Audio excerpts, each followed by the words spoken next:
Ողջունում եմ ձեզ իմ շատ սիրելի բաժանորդներ ջան։ Այսօր միասին ձեզ խնդրանքով պատրաստելու ենք խորիզ։ Խորիզը ասեմ, որ լինում է շատ տարբեր խտության ասեմ, խոնավության ասեմ, հա։ Մեկը պատրաստում է շատ յուղոտ, մեկը պատրաստում է մի քիչ ավելի քիչ յուղով, լինում է կարագով, լինում է բուսայուղով, լինում է հալած յուղով։ Դուք գիտեք շատ լավ, որ մեր տատիկները առաջներում պատրաստել են հենց հալած յուղով, իսկ ես պատրաստում եմ միայն կարագով եւ բուսայուղով։ Գիտեք, եթե ալուրը բովում եմ, ունեմ այդպիսի տեսար նյութեր ռուսական ալիքում, որտեղ ալուրը բովում եմ եւ ավելացնում եմ բուսայուղ։ Այդ դեպքում եմ ավելացնում բուսայուղ։ Հիմա պատրաստում ենք սովորական ալյուրով տարբերակը, ինչպես եմ ես դա անում։ Այստեղ ունեմ կարագ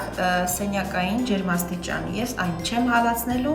օգտագործելու եմ հենց այնպես, ինչպես որ ինքը կա։ Պարզապես այն սենյակային ջերմաստիճանի է, որպեսզի ես կարողանամ հեշտ աշխատել։ Ասեմ, որ կարագը շատ ցանկալի է վերցնել լավ որակի։ Դուք տեսնում եք, որ ես որն եմ օգտագործում, սա գովաստ չէ բնավ, օգտագործում եմ այս կարագը, որտեղ սա եմ այս պահին հավանում։ Այսինքն դուք ձեր երկրում որտեղ որ գտնվում եք, վերցնում եք լավ որակի կարագ։ Եվ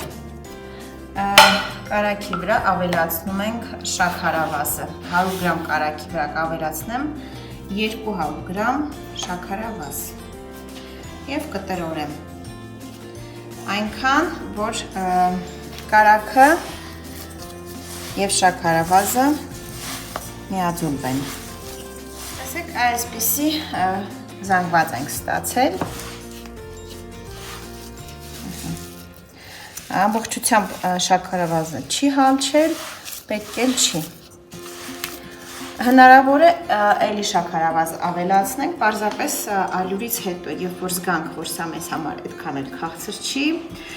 այդ ժամանակ մի քիչ էլ կավելացնենք։ Հիմա այստեղ կավելացնենք վանիլինը կամ վանիլային շաքարավազը, պարտադիր։ Մի հատ էլ այսպես կխառնեմ եւ կավելացնեմ նախորոք մաղած ալյուրը։ 200 գրամանոց բաժակ է, այստեղ տեղավորվում է 160 գրամ ալյուր։ Մեկը ավելացրեցի եւ պետք է մի լավ այսպես տրորեմ, որպեսզի ստանամ յուղոտ փշուր։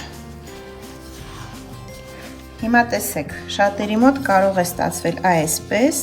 տեսեք միջուկը ինչպիսին է, հավաքում եք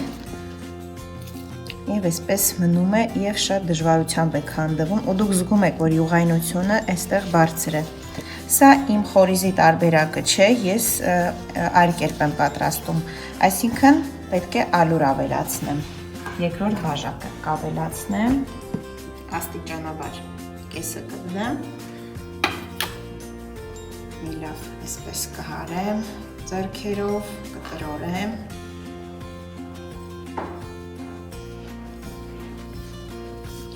Միջև որ ստանամ իմ ուզած զանգվածը։ Վանիլի հետ մեկտեղ կարող եք ավելացնել կոնյակ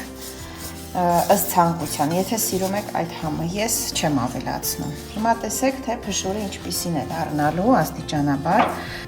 Մի փոքր էլ կավելացնենք ալյուր։ Ամբողջությամբ բաժակը ավելացրեցի։ Եվ դարձյալ այսպես կտրորեմ։ Կստուգեմ քաղցրը, եթե պակաս լինի ինձ համար, էլի կավելացնեմ։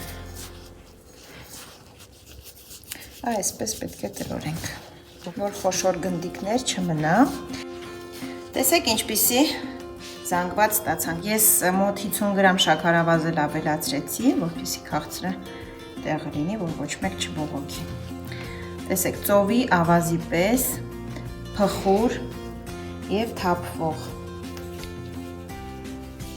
Այսպիսի կարելի է ասել չոր խորիզ ենք ստացել։ Բրունցքի մեջ հավաքվում է, որ սեղմում ենք, բայց մի հատ այսպես թեթև հպումից քանդվում է, փշրվում է, այսպիսին է։ Յուղոտ չէ։